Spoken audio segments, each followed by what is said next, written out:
Hey everyone. So in the original video, I guess, series about this overview, I sort of skipped over this historical context part. So I just wanted to talk briefly about that. Not because I didn't think it was, important. It's definitely important. There's a few reasons why it's tricky here because, first of all, it's quite subjective. Like what is has historical value and how much it does. Um, the second part is for these like building, especially if it's already in like an urbanish area that was already had buildings. It's extremely difficult to find something that can actually like stop totally completely stop something. So a lot of this is gonna just boil down to some finding potentially and then some mitigation. So it's you know again, not that it's not important. It's just when you're talking about if you're gonna approve or not approve a PDH application, it's almost more about telling a story and then having mitigations for things that you find. So please, it starts on page 48 here. You know, uh, I welcome everyone to kind of go through it. So it's going to start in kind of historical context. It's going to say, kind of what it was before, and then the school was there, and what happened to all of Manoa, and blah blah. So okay, so some of the the interesting kind of ways they're gonna, so some of the old studies they did, previous studies.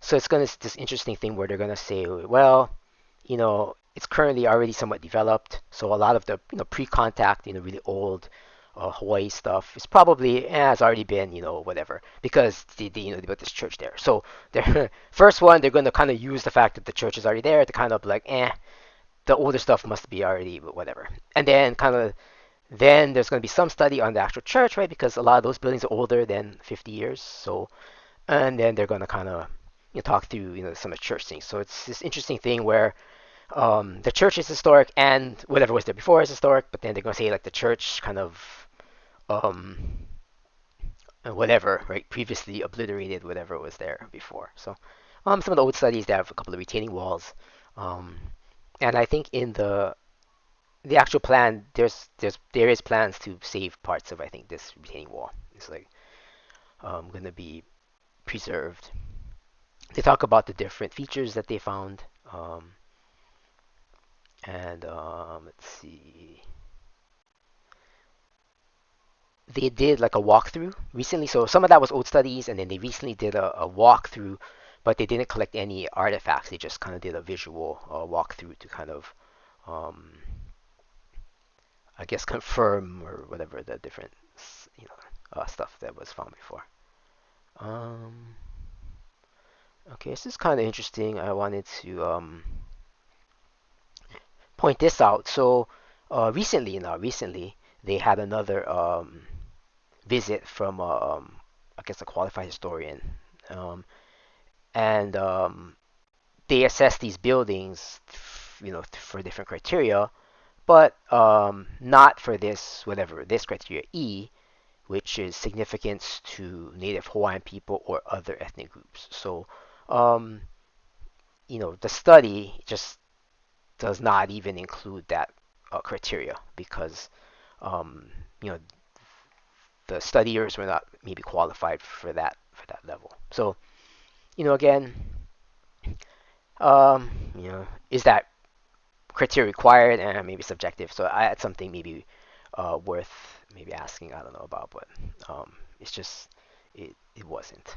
Um, so there's gonna be findings. Let's see. Oh, okay. I kind of jumped to the end here.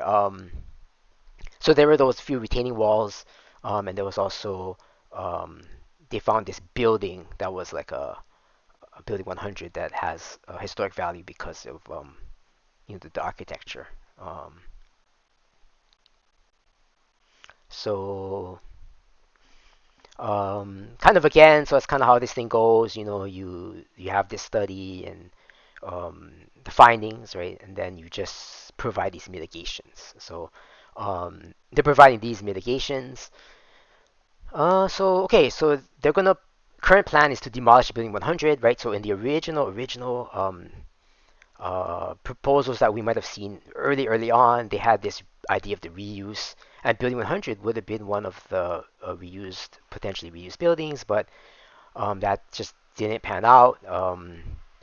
Uh, so in the current plan, they're not going to reuse really any of the buildings. So Building 100, they're gonna demolish. And the mitigation factor here is that they're going to do a study on the architect, and they can put up the signage to talk about what was there, and to say like, oh, to kind of mark that.